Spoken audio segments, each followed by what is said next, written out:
నమస్తే అందరూ ఎలా ఉన్నారు నేను Srilatha welcome back to my channel ఈ వీడియో క్లిప్ అయితే నేను థర్స్డే తీసింది ఎందుకంటే ఆ రోజు మాకు పెద్ద తుఫానే వచ్చింది మేము ఉంటున్న ఏరియా అయితే బీచ్ కి దగ్గరలోనే ఉంటుంది కాబట్టి ఎక్కువ ఎఫెక్ట్ అయ్యే ఏరియాలలో ఇది కూడా ఒకటి అండ్ హరికేన్ వస్తుందనగానే అంటే ఎఫెక్ట్ అయ్యే ఏరియాలలో అంటే దగ్గరగా ఉంటారు కదా వాళ్ళ మొబైల్స్ కి అయితే ఎమర్జెన్సీ అలర్ట్ అయితే వస్తుంది సో అలా వచ్చినప్పుడు ముందుగానే మనం తెలుసుకోవచ్చు అన్నమాట అండ్ న్యూస్లలో కూడా చూడొచ్చు బట్ ఏంటంటే మేము ఉంటున్న ఏరియాలో ఫ్లడ్స్ రావడం అనేది అంతగా ఉండదు కానీ పవర్ కట్ ప్రాబ్లమ్స్ ఉంటాయి కాబట్టి ముందుగానే ఫుడ్ వాటర్ అండ్ మొబైల్స్కి ఛార్జింగ్ పెట్టుకోవడం లాంటి జాగ్రత్తలు అయితే తీసుకోవాలి బట్ లాస్ట్ ఇయర్ మేము పవర్ కట్ ప్రాబ్లమ్ని అయితే ఫేస్ చేసాం కానీ ఈ ఇయర్ అంతగా అయితే ఎఫెక్ట్ ఏం లేదు బట్ వర్షము అండ్ తుఫాను లైక్ గాలి కానీ విపరీతంగా అయితే ఉన్నాయి ఇక సండే రోజు ఏంటంటే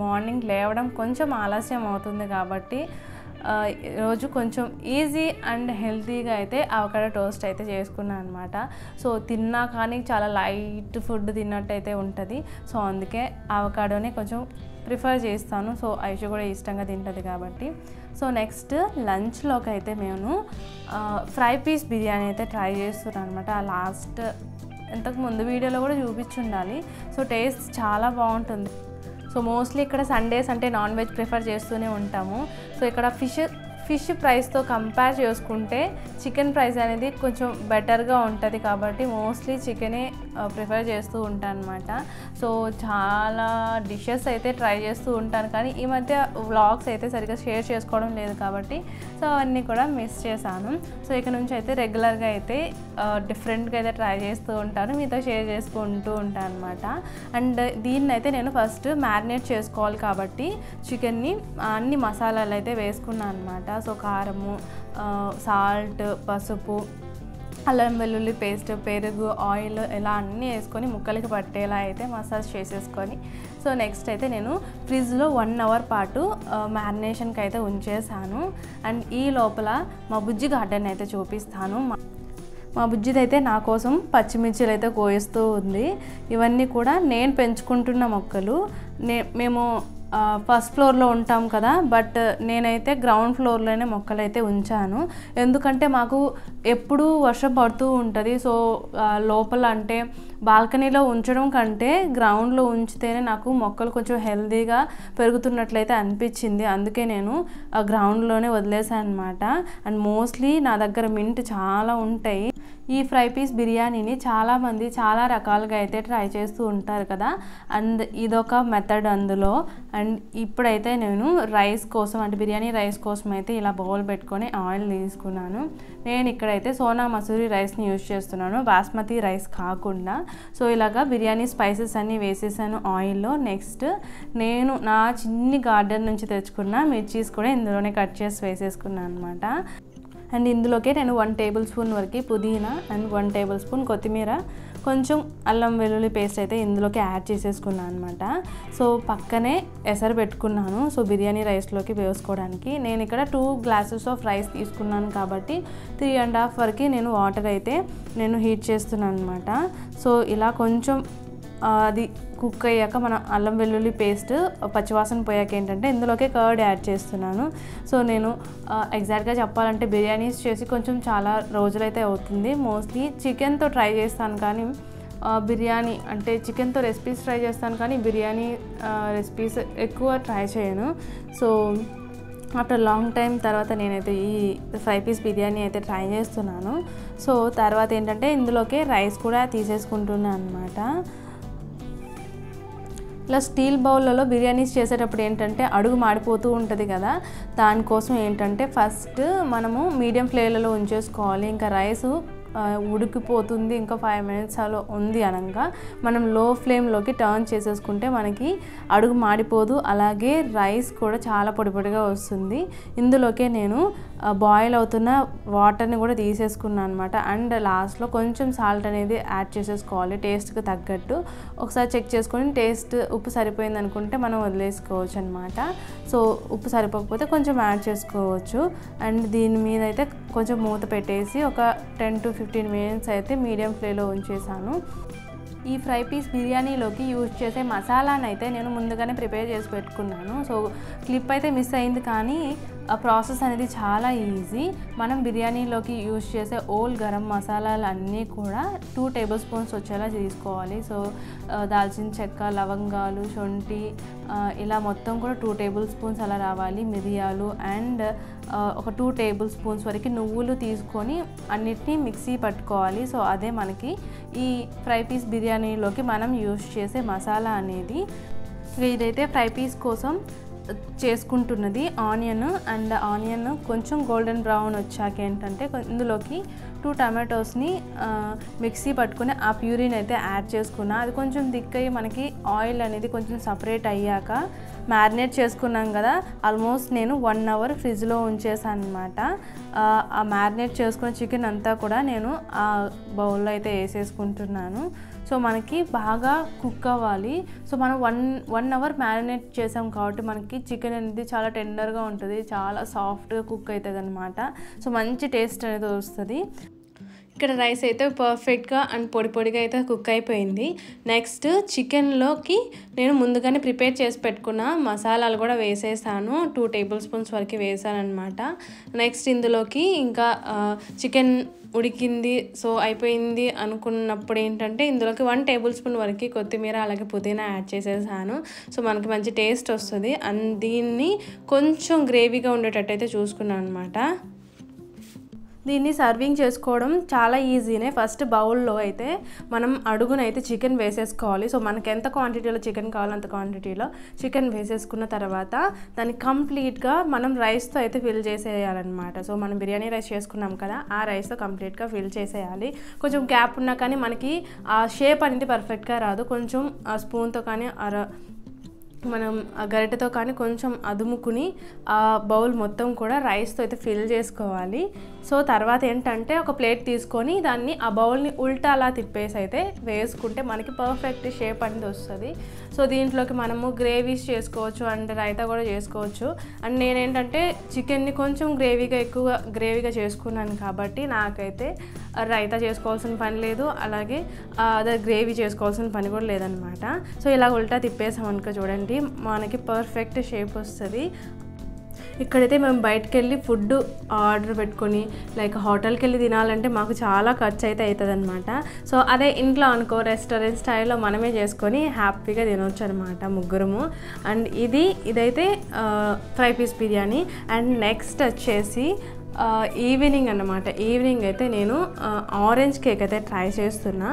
అండ్ ఆరెంజ్ కేక్కి నేను జస్ట్ మనం తినే ఆరెంజే తీసుకున్నాను అనమాట. అండ్ నిజంగా చెప్తే నమ్మరు, కానీ పైనాపిల్ ఇలాంటి ఫ్లేవర్, వెనీలా ఫ్లేవర్తో కంపేర్ చేసుకుంటే ఆరెంజ్తో చేసిన కేక్ అనేది రియల్లీ చాలా టేస్టీగా ఉంటుంది. అండ్ దీనికి వచ్చేసి నేను ఆరెంజ్ పీల్ ఉంటుంది కదా, సో దాన్ని గ్రేట్ చేసుకున్నాను. అండ్ ఇక్కడ నేనైతే ఒక 1/2 kg కేక్ అయితే చేస్తున్నాను అనమాట. అండ్ టీ టైం కేక్ లాగా. అండ్ దీనికోసం అయితే 1 కప్ నేను మైదా తీసుకున్నాను అనమాట. అండ్ మా బుజ్జిది అయితే నాకు ప్రతి దాంట్లో హెల్ప్ చేస్తానని అయితే వస్తుంది. మోస్ట్లీ ఇలాంటి కుకింగ్ దాంట్లో అండ్ కేక్స్ ఏమైనా డిషెస్ చేస్తున్నానంటే ముందుగా వచ్చి అక్కడ చేరేసేసుకొని నాకు హెల్ప్ చేస్తానని అయితే స్టాండప్ అవుతుంది. సో ఇవాళ అయితే నాకు హెల్ప్ చేస్తానని వచ్చింది మా బుజ్జిది కూడాను. సో చూద్దాము ఎంతవరకు హెల్ప్ చేస్తుందో. అండ్ ఇందులోకి 1 కప్ కంప్లీట్గా అయితే మైదా. ఈ మధ్య అయితే కేక్స్ నేర్చుకోవడం మీద కొంచెం ఇంట్రెస్ట్ అయితే వచ్చిందనమాట. సో ఖాళీగానే ఉన్నాం కదా, ఏదో ఒకటి నేర్చుకుందాము అనేది అనిపిస్తూ ఉంటుంది. సో ఇక్కడ కొంచెం ఒక 2-3 ఇయర్స్ అయితే మనం ఇక్కడ ఎటువంటి అయినా స్టార్ట్ చేయొచ్చు. సో చాలామంది అయితే ఫుడ్ బిజినెస్ అండ్ కేక్స్ అలాంటివి చాలా చేస్తూ ఉంటారు. సో మనం కూడా ఎందుకు ఏదో ఒకటి చేయకూడదు అనేది అనిపిస్తుంది. జస్ట్ ఇవి అన్నీ కూడా జస్ట్ బేసిక్గా నేర్చుకోవడం కోసమే, not only for business. And మన ఇంట్లో ఏదైనా అకేషన్స్కి ఇలాగ పార్టీస్ అప్పుడు, బర్త్డేస్ అప్పుడు అయితే మనం చేసుకోవచ్చు కదా అనేసి కొంచెం క్యూరియాసిటీ అయితే వచ్చిందనమాట. అందులోనూ కొంచెం ఇంట్లోనే కొంచెం ఎక్కువ టైం దొరుకుతుంది. ఐషు పాప కూడా స్కూల్కి వెళ్తుంది కదా, కొంచెం ఎక్కువ టైం దొరుకుతుంది కాబట్టి ఏదో ఒకటి నేర్చుకోవడానికి అయితే టైం ఉందనేసి నేను కుకింగ్ అయితే కొంచెం ఇంట్రెస్టింగ్గా చేయడం అయితే స్టార్ట్ చేశాను. అండ్ ఇంతకు ముందు అయితే అంత ఇంట్రెస్ట్ ఏది ఉండేది కాదు, కానీ ఈ బేకింగ్ అనేది కొంచెం ఇంట్రెస్టింగ్గా ఉంటుంది కేక్స్ చేయడం కాబట్టి. అండ్ నేను ఇక్కడ 3 ఎగ్స్ని అయితే తీసుకున్నాను అనమాట. ఎగ్లోకి కొంచెం సాల్ట్ వేసుకుంటే మనకి టేస్ట్ అనేది బాగా వస్తుంది కేక్. చాలామంది సాల్ట్ అయితే యాడ్ చేసుకోరు, బట్ సాల్ట్ యాడ్ చేసుకోవడం వల్ల కేక్ టేస్ట్ అనేది కొంచెం బెటర్గా ఉంటుంది అనమాట. అండ్ ఇందులోకి నేను 1 కప్ వరకు మైదా తీసుకున్నాను కాబట్టి 1 కప్ పౌడర్ షుగర్ తీసుకున్నాను. అండ్ పౌడర్ షుగర్ తీసుకుంటే ఈజీగా మెల్ట్ అయిపోతుంది. దానికంటే ముందు ఏంటంటే ఈ పౌడర్ షుగర్లోకి నేను గ్రేట్ చేసుకున్నాను కదా ఆరెంజ్ పీల్ని గ్రేట్ చేసుకున్నాను కదా, దాన్ని అయితే షుగర్లో మిక్స్ చేశాను అనమాట. జస్ట్ హ్యాండ్స్తోనే మిక్స్ చేసి ఇలాగా ఎగ్లోకి 3 బ్యాచెస్గా అంటే 3 బ్యాచెస్గా వేసుకుంటూ నేను బీట్ చేసుకుంటున్నాను. అండ్ బీటర్ స్పీడ్ కూడాను ఫస్ట్ నుంచి ఎంతవరకు ఉంటుందో పెంచుకుంటూ వెళ్ళాలి, 1 మినిట్ అలాగా. అండ్ 7 మినిట్స్ అయితే నాకు పడుతుంది మ్యాక్సిమం. ఇక్కడైతే నేను మోస్ట్లీ 7 మినిట్స్ పడుతుంది, అందులోనూ నాకు ఈ పీక్ స్టిఫ్ రావడానికి. అండ్ పీక్ స్టిఫ్ వచ్చినాకనే నేను ఇందులోకి 1/4 కప్పు వెజిటేబుల్ ఆయిల్ తీసుకున్నాను అనమాట, ఫ్లేవర్లెస్ ఆయిల్. అలాగే ఇందులోకి 1 టేబుల్ స్పూన్ వరకు వెనిలా ఎసెన్స్ కూడా వేసుకున్నాను. అండ్ 1/4 కప్పు వరకు నేను ఇందులోకి ఆరెంజ్ జ్యూస్ కూడా తీసుకున్నాను అనమాట. సో మనం చేసేది ఆరెంజ్ కేక్ కాబట్టి మంచి ఆరెంజ్ టేస్ట్ రావడం కోసం అయితే ఆరెంజ్ జ్యూస్ కూడా ఇందులోకి 1/4 కప్పు వరకు తీసుకున్నాను అనమాట. సో ఇలా బీట్ చేసుకున్న తర్వాత మనకి ఆ కన్సిస్టెన్సీ అనేది ఫామీగా వస్తుంది అనమాట. అండ్ దాని కలర్ వచ్చేసి లైట్ ఎల్లో కలర్లో మారుతుంది. సో అలా చాలు. కొంతమంది ఏంటంటే స్టిఫీకి వచ్చే వరకు కూడా బీట్ చేసుకుంటారు. అలా చేసుకుంటే కూడా మనకి కేక్ అనేది చాలా సాఫ్ట్గా ఉంటుంది అండ్ చాలా ఫ్లఫీగా అయితే ఉంటుంది. నెక్స్ట్ ఇందులోకి అయితే నేను మనం స్ట్రెయిన్ చేసుకున్నాను కదా మన మైదా, అదైతే ఒక 2 to 3 బ్యాచెస్గా ఇందులోకి యాడ్ చేసుకుంటూ కట్ అండ్ ఫోల్డ్ మెథడ్లో అయితే చేసుకుంటున్నాను అనమాట. మా అభిజిత్ అయితే ప్రతి దాంట్లోనూ వస్తుంది. సో దాని ఇన్వాల్వ్మెంట్ ఉండాలని అయితే కోరుకుంటుంది అనమాట. నెక్స్ట్ కేక్ టిన్ తీసుకొని అందులో బటర్ అప్లై చేసేసాను. బటర్ తర్వాత కొంచెం ఫ్లోర్ వేసి డస్ట్ చేసుకుంటే మనకి కేక్ అనేది ఈజీగా డిమోల్డ్ అవుతుంది. సో అందువల్ల ఇలా ఫ్లోర్ మైదానే యూజ్ చేసి ఇలా డస్ట్ చేసుకున్నాను అనమాట. నెక్స్ట్ ఇందులోకి మనం చేసుకున్న బ్యాటర్ కేక్ బ్యాటర్ అన్నీ కూడా ఇందులోకి వేసేసుకొని ఒక చిన్న స్టిక్తో ఆర్ ఫోర్క్తో అయినా కానీ బబుల్స్ లేకుండా, ఎయిర్ గ్యాప్ లేకుండా మనము ఒకసారి ఇలా అనేసుకుంటే మనకి ఎక్కడ గ్యాప్ లేకుండా వస్తుంది అనమాట. సో ఎయిర్ బబుల్స్ అలా ఫామ్ అవ్వకుండా కేక్లో మనకి ప్లెయిన్గా వస్తుంది. అండ్ కేక్ అనేది ఓవెన్లో పెట్టే ముందు ప్రీ హీట్ అనేది తప్పనిసరిగా చేసుకోవాల్సిందే. సో ప్రీ హీట్ చేసుకోకపోతే మనకి కేక్ అనేది సరిగ్గా రాదు. అండ్ 10 మినిట్స్ అలా ప్రీ హీట్ అయితే ముందే చేసేసుకున్నాను అనమాట. ఇప్పుడైతే కేక్ అయితే పెట్టేశాను. ఇది కేక్ కుక్ అవడానికి అయితే నాకు 35 to 37 మినిట్స్ అయితే పడ్డదనమాట. సో ఫైనల్గా అయితే కేక్ అయితే రెడీ. కొంచెం అదంతా కూడా చల్లారాకైతే నేను డిమోల్డ్ చేసుకుంటున్నాను. సో ఈజీగా వచ్చేసింది అనమాట. నేను మోస్ట్లీ ఆయిల్ అప్లై చేస్తుంటాను ఇలా టిన్కి, కేక్ టిన్కి. బట్ ఈసారి బటర్ అప్లై చేయడం వల్ల చాలా ఈజీగా డిమోల్డ్ అయితే అయిపోయిందనమాట. చూసారా ఎంత సాఫ్ట్ అండ్ మాయిస్ట్గా ఉందో. అండ్ దీని అయితే కట్ చేసి చూద్దాము. అండ్ లోపల కలర్ అనేది ఎలా ఉందో కూడా చూద్దాం అనమాట.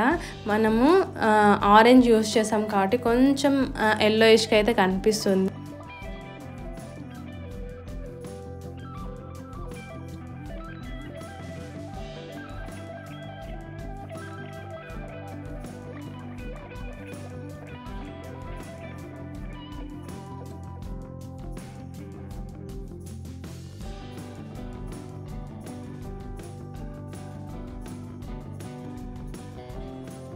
సో కేక్ అయితే చాలా సాఫ్ట్గా అండ్ చాలా టేస్టీగా అయితే కుదిరిందనమాట. ఇంకా మంచి మంచి రెసిపీస్ అయితే నేర్చుకోవాలని అయితే చాలా అనుకుంటున్నాను. అండ్ వాటిని కూడా నేను ట్రై చేసినప్పుడు వీడియో ద్వారా మీతో షేర్ చేసుకుంటూ ఉంటాను అనమాట. ఇక సండే అయితే పార్క్కి వెళ్ళకుండా అస్సలు ఉండలేము కదా. సో మా అభిజిదానికి అయితే పార్క్కి ఖచ్చితంగా తీసుకెళ్లాల్సిందే. ఏదో ఒకటి దగ్గరలో ఉన్న పార్క్ అయినా కానీ అక్కడ స్వింగ్ అండ్ స్లైడ్ ఉంటే చాలు, చాలా ఎంజాయ్ చేస్తుంది మా బుజ్జిది అయితేను. సో ఇవాళ కూడా మాకు పక్కనే ఉన్న ఒక చిన్న కమ్యూనిటీలో ఇలా పార్క్ అయితే తీసుకొచ్చామన్నమాట. అక్కడ మనకి ఇలాగ స్వింగర్ స్లైడ్స్ ఇలా కొన్ని ఉంటాయి. చిన్న పిల్లలు అంటే 1 to 2 to 5 or 2 to 7 years kids ఆడుకునే విధంగా అయితే. సో ఇక్కడైతే మేము వచ్చేసరికి ఒక 2-3 పిల్లలు అయితే ఉన్నారనమాట. సో వాళ్ళతో అయితే కలిసిపోయి వాళ్ళతో పాటు ఆడుకుంటూ ఉంది. ఇక స్కూల్కి ఎలాగో వెళ్తుంది కాబట్టి అక్కడ మార్నింగ్ టు 1 వరకు అంటే పాప స్కూల్ టైమింగ్ వచ్చేసి 9 to 1 అనమాట. సో 9 to 1 వరకు స్కూల్లోనే బాగా ఆడుకొని లంచ్ కూడా తినేసి వచ్చేస్తుంది అనమాట. వచ్చిన తర్వాత అయితే కొంచెం కాసేపు టీవీ అలాగే ఇంట్లో గేమ్స్ ఆడుకోవడం అలా సరిపోతుంది. సో అలా అయితే తన స్కూలింగ్ అయితే ప్రజెంట్ అయితే జరుగుతూ ఉంది. ఇక్కడ వీళ్ళకి కొన్ని యాక్టివిటీస్ ఇస్తూ ఉంటారనమాట స్కూల్లో. చిన్న చిన్న డ్రాయింగ్స్ అండ్ ఏ అనే ఒక రోజు ఒక ఆల్ఫాబెట్, ఇంకో రోజు ఇంకో ఆల్ఫాబెట్ అలా ఇస్తూ ఉంటారు. సో అలాగైతే తనకు కూడా స్కూల్లో ఫన్ అవుతూ ఉందన్నమాట. సో ఇది ఇవాల్టి వీడియో. అండ్ నా ఛానల్ని ఫస్ట్ టైం చూస్తున్నట్లయితే ప్లీజ్ సబ్స్క్రైబ్ చేసుకోవడం మర్చిపోవద్దు. అలాగే నా DIY వీడియోస్ని కూడా ఫాలో అవుతూ ఉండండి. సో ఇది ఇవాల్టి వీడియో కనుక నచ్చితే కనుక లైక్ చేయడం మర్చిపోవద్దు. Thank you for watching this video.